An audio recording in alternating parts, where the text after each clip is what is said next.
বেঈমানকে কখনোই খুশি করা যায় না।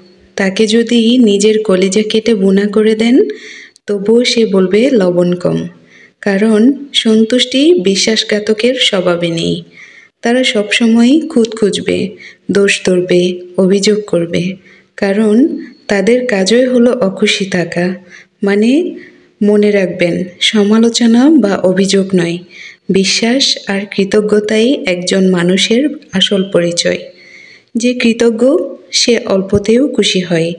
কৃতজ্ঞ মানুষ অল্পতেই আনন্দ খুঁজে নেয়।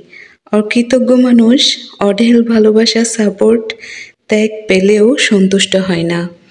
তাদের খুশি করার জন্য নিজের আত্মসম্মান বা শান্তি বিসর্জন দেওয়ার কোনো মানে নেই। কারণ তারা খুশি হবার জন্য জন্মায়নি, বরং খুঁত ধরার জন্যই বেঁচে থাকে।